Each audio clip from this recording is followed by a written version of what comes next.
Hello students. ਹਾਂਜੀ ਬੇਟੇ, ਆਪਾਂ ਸ਼ੁਰੂ ਕੀਤਾ ਹੋਇਆ ਸੀਗਾ ਚੈਪਟਰ ਥਰਮੋਡਾਇਨਮਿਕਸ। ਠੀਕ ਹੈ, ਅੱਜ ਦਾ ਆਪਣਾ ਟੌਪਿਕ ਹੈ, ਪਿੱਛੇ ਆਪਾਂ ਬੇਟੇ ਫਸਟ ਲਾਅ ਆਫ ਥਰਮੋਡਾਇਨਮਿਕਸ ਪੜ੍ਹਿਆ ਸੀਗਾ, ਸੈਕਿੰਡ ਲਾਅ। ਠੀਕ ਹੈ, ਫਸਟ ਲਾਅ ਆਫ ਥਰਮੋਡਾਇਨਮਿਕਸ ਦੀਆਂ ਕੁਝ ਲਿਮਿਟੇਸ਼ਨਸ, ਮਤਲਬ introduction of second law of thermodynamics. ਕੁਝ ਆਪਣੇ ਕੋਲੇ ਲਿਮਿਟੇਸ਼ਨ ਸੀਗੀਆਂ ਫਸਟ ਲਾਅ ਦੀਆਂ, ਜਿਨ੍ਹਾਂ ਨੂੰ ਬੇਟੇ ਦੂਰ ਕੀਤਾ ਸੈਕਿੰਡ ਲਾਅ ਨੇ।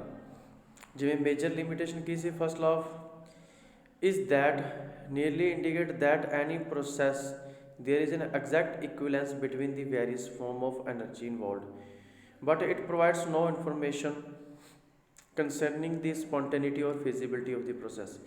ਮਤਲਬ ਫਸਟ ਲਾ ਨੇ ਬੇਟੇ ਆਪਾਂ ਨੂੰ ਹਰੇਕ ਬਾਰੇ ਦੱਸਤਾ ਸੀਗਾ ਵੀ ਕਿਹੜੀ એનર્ਜੀ ਉਹਦੇ ਵਿੱਚ ਹੈ, ਕੀ ਕੁਛ ਹੈ, ਬਟ ਜਿਹੜਾ ਪ੍ਰੋਸੈਸ ਹੈ ਉਹ ਸਪੌਂਟੇਨਿਟੀ ਹੈ ਜਾਂ ਫਿਜ਼ੀਬਿਲਿਟੀ ਹੈ ਉਹਦੇ ਬਾਰੇ ਆਪਾਂ ਨੂੰ ਇਸੇ ਦੱਸਿਆ ਉਹਨੇ। ਠੀਕ ਹੈ ਜੀ, ਜਿਵੇਂ ਕਿ weather the process is possible ਔਰ ਨੋਟ, ਮਤਲਬ ਪ੍ਰੋਸੈਸ ਹੋਏਗਾ ਜਾਂ ਨਹੀਂ ਹੋਏਗਾ। ਜਿਵੇਂ ਕਿ ਆਪਾਂ ਕਹੀਏ first law does not indicate whether heat can flow from a cold end to hot end, ਵੀ ਜਿਹੜੀ ਹੀਟ ਹੈ ਉਹ ਕੋਲਡ ਐਂਡ ਤੋਂ ਕਿੱਧਰ ਜਾ ਰਹੀ ਹੈ, ਹੌਟ ਐਂਡ ਔਰ ਨੋਟ। ਇਹਦੇ ਬਾਰੇ ਆਪਾਂ ਨੂੰ ਉਹਨੇ ਕੁਛ ਨਹੀਂ ਸੀ ਦੱਸਿਆ। ਠੀਕ ਹੈ, ਮਤਲਬ ਇਹ ਜਿਹੜੀਆਂ ਕਮੀਆਂ ਸੀਗੀਆਂ ਇਹਨਾਂ ਕਮੀਆਂ ਨੂੰ ਹੀ ਦੂਰ ਕੀਤਾ। ਕਿੰਨੇ ਦੂਰ ਕੀਤਾ ਬੇਟੇ? ਸੈਕਿੰਡ ਲਾ ਨੇ। ਠੀਕ ਹੈ ਬੇਟੇ, question R provided by the second law of ਥਰਮੋਡਾਇਨਮਿਕਸ। ਜਿੰਨੇ ਵੀ ਕੁਐਸਚਨ ਉੱਪਰ ਆਉਣਗੇ ਇਹਨਾਂ ਸਾਰਿਆਂ ਦੇ ਆਨਸਰ ਸੈਕਿੰਡ ਲਾ ਨੇ ਦਿੱਤੇ। ਸੈਕਿੰਡ ਲਾ ਪੜ੍ਹਨ ਤੋਂ ਪਹਿਲਾਂ ਬੇਟੇ ਆਪਾਂ ਨੂੰ ਕੁਝ ਹੋਰ ਟਰਮਸ ਨੇ, ਇੰਪੋਰਟੈਂਟ ਟਰਮਸ ਨੇ। It is important to know that understand by spontaneity process and also introduce to more thermodynamic quantities entropy and ਗਿਵਸ free energy. Second law of thermodynamics ਪੜ੍ਹਨ ਤੋਂ ਪਹਿਲਾਂ ਬੇਟੇ ਆਪਾਂ ਨੂੰ ਸਪੌਂਟੇਨੀਅਸ ਪ੍ਰੋਸੈਸ ਤੇ ਐਂਟਰੋਪੀ ਤੇ ਗਿਵਸ ਫ੍ਰੀ ਐਨਰਜੀ ਬਾਰੇ ਵੀ ਪਤਾ ਹੋਣਾ ਚਾਹੀਦਾ ਵੀ ਕੀ ਹੁੰਦੇ ਆ।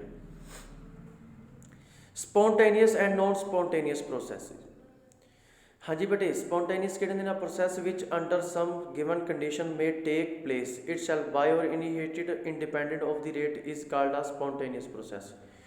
ਮਤਲਬ ਉਹ ਪ੍ਰੋਸੈਸ ਜਿਹੜੇ ਆਪਦੇ ਆਪ ਹੁੰਦੇ ਆ, ਠੀਕ ਹੈ, ਜਾਂ ਜਿਨ੍ਹਾਂ ਨੂੰ ਇੱਕ ਵਾਰ ਸ਼ੁਰੂ ਕਰ ਦਈਏ ਉਸ ਤੋਂ ਬਾਅਦ ਉਹ ਆਪਦੇ ਆਪ ਹੋਣੇ ਸ਼ੁਰੂ ਹੋ ਜਾਂਦੇ ਆ, ਉਹਨਾਂ ਨੂੰ ਆਪਾਂ ਕਹਿ ਦਿੰਦੇ ਹਾਂ ਸਪੌਂਟੇਨੀਅਸ ਪ੍ਰੋਸੈਸ। ਜਿਵੇਂ ਕਿ ਬੇਟੇ dissolution of common salt in water, salt ਦਾ ਪਾਣੀ ਦੇ ਵਿੱਚ ਘੁਲਣਾ। Evaporation of salt in open vessel, evaporation ਹੁੰਦੇ ਰਹਿਣਾ। ਇਹ ਬੇਟੇ ਸਾਰੇ ਕੀ ਨੇ ਆਪਣੇ ਕੋਲ? ਸਪੌਂਟੇਨੀਅਸ ਪ੍ਰੋਸੈਸ ਨੇ। ਠੀਕ ਹੈ, ਜਾਂ lightning of candle involving burning of wax. ਠੀਕ ਹੈ ਜੀ, ਇੱਕ ਵਾਰੀ ਕੈਂਡਲ ਨੂੰ ਜਲਾਉਣਾ ਸ਼ੁਰੂ ਕਰਤਾ, ਜਲਾਤਾ, ਉਸ ਤੋਂ ਬਾਅਦ ਉਹ ਜਲਦੀ ਰਹਿੰਦੀ ਹੈ। ਠੀਕ ਹੈ ਜੀ, next a process which can neither takes place by itself or not by initiation is called the non spontaneous। ਮਤਲਬ ਜਿਹੜੇ ਪ੍ਰੋਸੈਸ ਆਪਦੇ ਆਪ ਨਹੀਂ ਚੱਲਣਗੇ ਜਾਂ ਇੰਟੀਏਸ਼ ਨਹੀਂ ਹੋਣਗੇ ਆਪਦੇ ਆਪ, ਉਹਨਾਂ ਨੂੰ ਆਪਾਂ ਕੀ ਕਹਿ ਦਿੰਦੇ ਆ? ਨੋਨ ਸਪੌਂਟੇਨੀਅਸ ਪ੍ਰੋਸੈਸ ਕਹਿੰਦੇ ਨੇ। ਜਿਵੇਂ ਕਿ flow of water up hills, ਪਾਣੀ ਦਾ ਵਾਪਸ ਪਹਾੜੀ 'ਤੇ ਜਾਣਾ। Flow of heat from a cold body, ਗਰਮ ਤੋਂ ਠੰਡੇ ਹੋਣਾ। ਠੀਕ ਹੈ, ਟੂ ਆ ਹੌਟ ਬੋਡੀ। ਠੀਕ ਹੈ, ਜਾਂ ਡਿਸੋਲਿਊਸ਼ਨ ਆਫ ਸੈਂਡ ਇਨ ਵਾਟਰ, ਪਾਣੀ ਦਾ ਮਿੱਟੀ ਦਾ ਪਾਣੀ ਦੇ ਵਿੱਚ ਘੁਲਣਾ। ਇਹ ਸਾਰੇ ਕੀ ਨੇ ਆਪਣੇ ਕੋਲ? ਨੋਨ ਸਪੌਂਟੇਨੀਅਸ ਪ੍ਰੋਸੈਸ ਨੇ। ਹੁਣ ਬੇਟੇ ਕੁਐਸਚਨ ਰਾਈਜ਼ ਹੁੰਦਾ ਵੀ ਜਿਹੜੇ ਸਪੌਂਟੇਨੀਅਸ ਪ੍ਰੋਸੈਸ ਨੂੰ ਕਿਸ ਵਜ੍ਹਾ ਨਾਲ ਹੁੰਦੇ ਨੇ, ਉਹਨਾਂ ਨੂੰ ਕਿਹੜੀਆਂ ਫੋਰਸਿਸ ਰਿਸਪੋਂਸੀਬਲ ਨੇ? Driving forces. Driving forces are for a spontaneous process. ਹਾਂਜੀ, ਕੀ ਹੁੰਦੀਆਂ driving force? This force which is responsible for the spontaneity of a process is called the driving force. ਜਿਹੜੇ ਪ੍ਰੋਸੈਸ ਨੂੰ ਸਪੌਂਟੇਨਿਟੀ ਕਰਨ 'ਚ help ਕਰਦੀਆਂ ਨੇ, ਪ੍ਰੋਸੈਸ ਨੂੰ ਚੱਲਣ 'ਚ ਹੈਲਪ ਕਰਦੀਆਂ ਨੇ, ਉਹਨਾਂ ਨੂੰ ਆਪਾਂ ਡਰਾਈਵਿੰਗ ਫੋਰਸ ਕਹਿੰਦੇ ਹਾਂ। ਕੀ ਹੈ ਇਹਨਾਂ ਦਾ ਨੇਚਰ ਪੁੱਛਿਆ ਜਾ ਸਕਦਾ। What is the nature of driving force? Tendency for a minimum energy. It is a common observation ਵੀ ਜਿੰਦੀ ਐਨਰਜੀ ਬੇਟੇ ਜਿੰਨੀ ਘੱਟ ਹੁੰਦੀ ਉਹਨਾਂ ਜ਼ਿਆਦਾ ਸਟੇਬਲ ਹੁੰਦਾ। ਠੀਕ ਹੈ, ਆਪਾਂ ਪੜ੍ਹਦੇ ਹਾਂ ਪਿੱਛੇ ਸਟੇਬਿਲਿਟੀ ਕੀ ਹੋਏਗੀ? ਜ਼ਿਆਦਾ ਹੋਏਗੀ। Every system tends to have minimum energy, ਜਿੰਨੀ ਮਿਨੀਮਮ ਐਨਰਜੀ ਹੋਏਗੀ। ਜਿਵੇਂ ਕਿ water flows down a hill to have minimum energy, ਜਿਹੜਾ ਪਾਣੀ ਗਿਰ ਰਿਹਾ ਨੀਚੇ ਉਹਦੀ ਮਿਨੀਮਮ ਐਨਰਜੀ ਹੁੰਦੀ ਹੈ, ਸਟੇਬਲ ਜ਼ਿਆਦਾ ਹੋਏਗਾ। ਜਾਂ ਇਹਦੇ ਵਿੱਚ ਆ ਜਾਂਦਾ ਬੇਟੇ ਆਪਣੇ ਕੋਲੇ ਇੱਕ ਹੋਰ ਆਏਗਾ tendency for a maximum randomness. Tendency for a maximum randomness ਹੁੰਦੀ ਕੀ ਹੋਣੀ ਚਾਹੀਦੀ ਹੈ? ਜ਼ਿਆਦਾ। It may be conclude that second factor which is responsible for the spontaneity of a process tendency to acquire maximum randomness. ਜਿਵੇਂ ਕਿ ਆਪਾਂ ਕਹਿ ਦਈਏ ਬੇਟੇ ਈਵੈਪਰੇਸ਼ਨ ਟੇਕਸ ਪਲੇਸ। ਕਿਉਂ ਹੁੰਦੀ ਹੈ ਈਵੈਪਰੇਸ਼ਨ? ਹੁਣ ਆਪਾਂ ਨੂੰ ਪਤਾ ਹੈ ਵੀ ਪਾਣੀ ਕੀ ਹੈ? ਲਿਕੁਇਡ ਹੈ। ਲਿਕੁਇਡ ਦਾ ਗੈਸ ਬਣ ਕੇ ਉੱਡਦੇ ਆ। ਲਿਕੁਇਡ ਦੇ ਜਿਹੜੇ ਮੋਲੀਕਿਊਲ ਨੇ ਉਹਨਾਂ 'ਚ ਰੈਂਡਮਨੈਸ ਘੱਟ ਹੁੰਦੀ ਹੈ। ਲਿਕੁਇਡ ਦੇ ਮੋਲੀਕਿਊਲ ਦੇ ਵਿੱਚ ਰੈਂਡਮਨੈਸ ਕੀ ਹੁੰਦੀ ਹੈ, ਘੱਟ ਹੁੰਦੀ ਹੈ। ਪਰ ਜਦੋਂ ਗੈਸ ਬਣ ਜਾਂਦੀ ਹੈ ਉਹਨਾਂ ਮੋਲੀਕਿਊਲਸ 'ਚ ਰੈਂਡਮਨੈਸ ਕੀ ਆ ਜਾਂਦੀ ਹੈ, ਜ਼ਿਆਦਾ। ਮਤਲਬ water molecule are more random than liquid water molecule. Water molecule ਜਦੋਂ ਲਿਕੁਇਡ ਦੀ ਫੋਰਮ ਵਿੱਚ ਪਏ ਨੇ ਉਹਨਾਂ 'ਚ ਰੈਂਡਮਨੈਸ ਘੱਟ ਹੈ, ਉਹ ਮੂਵ ਘੱਟ ਕਰਨਗੇ। ਬਟ ਉਹ ਜਦੋਂ ਗੈਸ ਦੀ ਫੋਰਮ ਵਿੱਚ ਆ ਜਾਂਦੇ ਉਹਨਾਂ 'ਚ ਰੈਂਡਮਨੈਸ ਕੀ ਹੋ ਜਾਂਦੀ ਹੈ, ਜ਼ਿਆਦਾ।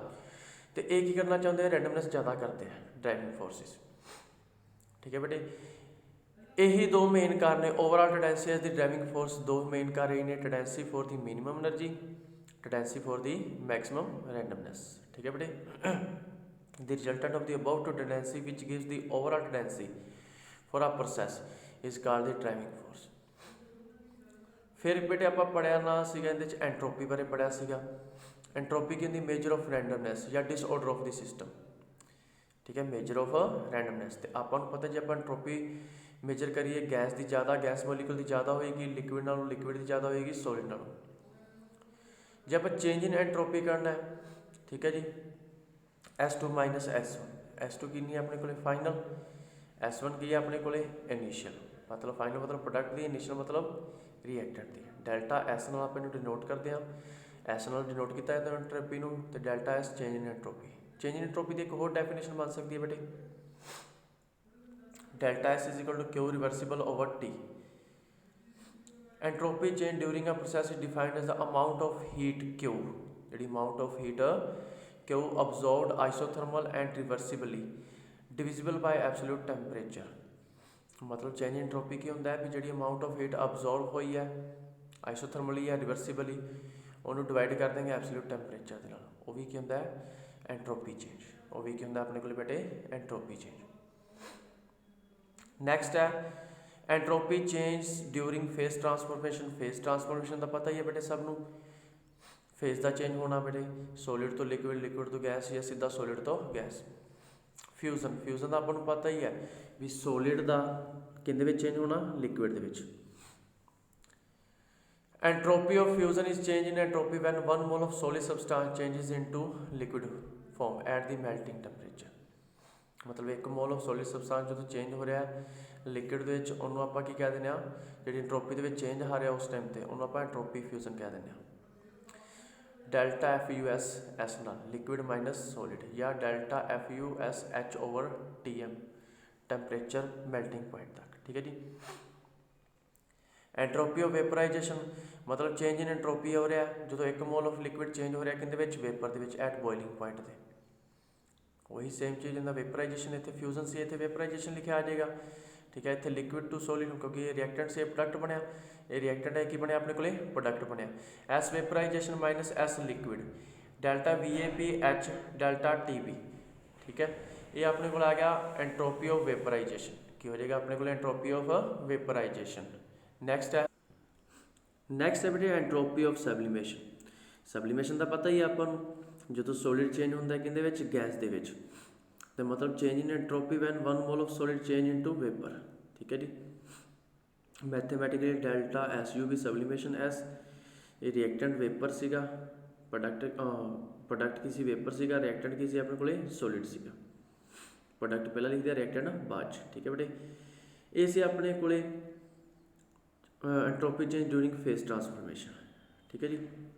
ਨੈਕਸਟ ਹੈ ਆਪਣੇ ਕੋਲੇ ਸਪੋਂਟੇਨਿਟੀ ਇਨ ਟਰਮਸ ਆਫ ਐਂਟਰੋਪੀ ਚੇਂਜ। ਇਹ ਪੁੱਛਿਆ ਜਾ ਸਕਦਾ ਬੇਟੇ ਤੁਹਾਡੇ ਤੋਂ ਵੀ ਜਦੋਂ ਡੈਲਟਾ S ਟੋਟਲ ਜਾਂ ਡੈਲਟਾ S ਯੂਨੀਵਰਸ ਪੋਜ਼ੀਟਿਵ ਹੁੰਦਾ ਅਤੇ ਜਿਹੜਾ ਪ੍ਰੋਸੈਸ ਉਹ ਕੀ ਹੋਏਗਾ, ਡੈਲਟਾ S ਟੋਟਲ ਜਾਂ ਡੈਲਟਾ S ਮਤਲਬ ਯੂਨੀਵਰਸ, ਡੈਲਟਾ S ਜਦੋਂ ਪੋਜ਼ੀਟਿਵ ਹੋਏਗਾ ਪ੍ਰੋਸੈਸ ਸਪੋਂਟੇਨੀਅਸ ਹੋਏਗਾ, ਡੈਲਟਾ S ਜਦੋਂ ਨੈਗੇਟਿਵ ਹੋਏਗਾ ਪ੍ਰੋਸੈਸ ਨੋਨ ਸਪੋਂਟੇਨੀਅਸ ਹੋਏਗਾ, ਅਤੇ ਡੈਲਟਾ S ਜਦੋਂ 0 ਹੋਏਗਾ ਤਾਂ ਪ੍ਰੋਸੈਸ ਕੀ ਹੋਏਗਾ, ਇਕਲਿਬਰੀਅਮ। ਇਹ ਟਰਮਸ ਪੁੱਛੀਆਂ ਜਾ ਸਕਦੀਆਂ ਬੇਟੇ। ਠੀਕ ਹੈ ਜੀ। ਸਪੋਂਟੇਨਿਟੀ ਇਨ ਟਰਮਸ ਆਫ ਐਂਟਰੋਪੀ ਚੇਂਜ, ਮਤਲਬ ਜਦੋਂ ਐਂਟਰੋਪੀ ਪੋਜ਼ੀਟਿਵ ਹੋਏਗੀ, ਚੇਂਜ ਇਨ ਐਂਟਰੋਪੀ ਤਾਂ ਪ੍ਰੋਸੈਸ ਜਿਹੜਾ ਹੋਏਗਾ ਸਪੋਂਟੇਨੀਅਸ ਹੋਏਗਾ, ਚੇਂਜ ਇਨ ਐਂਟਰੋਪੀ ਨੈਗੇਟਿਵ ਹੋਏਗੀ ਤਾਂ ਪ੍ਰੋਸੈਸ ਕੀ ਹੋਏਗਾ, ਨੋਨ ਸਪੋਂਟੇਨੀਅਸ ਹੋਏਗਾ, ਅਤੇ ਚੇਂਜ ਇਨ ਐਂਟਰੋਪੀ ਕੀ ਹੋਏਗੀ, 0, ਤਾਂ ਪ੍ਰੋਸੈਸ ਕੀ ਹੋਏਗਾ, ਇਕਲਿਬਰੀਅਮ। ਮਤਲਬ ਜੇ ਪ੍ਰੋਸੈਸ ਨੂੰ ਸਪੋਂਟੇਨੀਅਸ ਬਣਾਉਣਾ ਤੇ ਡੈਲਟਾ S ਪੋਜ਼ੀਟਿਵ ਹੋਣਾ ਚਾਹੀਦਾ, ਮਤਲਬ ਪ੍ਰੋਡਕਟ ਦੀ ਐਂਟਰੋਪੀ ਜ਼ਿਆਦਾ ਹੋਣੀ ਚਾਹੀਦੀ ਹੈ ਕਿਹਦੇ ਨਾਲੋਂ, ਰਿਐਕਟੈਂਟ ਨਾਲ। ਠੀਕ ਹੈ ਜੀ। ਇਹ ਸੀ ਬੇਟੇ ਆਪਣੇ ਅੱਜ ਦੇ ਟੌਪਿਕ। ਠੀਕ ਹੈ, ਇਹਨਾਂ ਨੂੰ ਧਿਆਨ ਨਾਲ ਕਰ ਲੈਂਦੇ ਹਾਂ। ਓਕੇ ਬੇਟੇ, ਥੈਂਕ ਯੂ।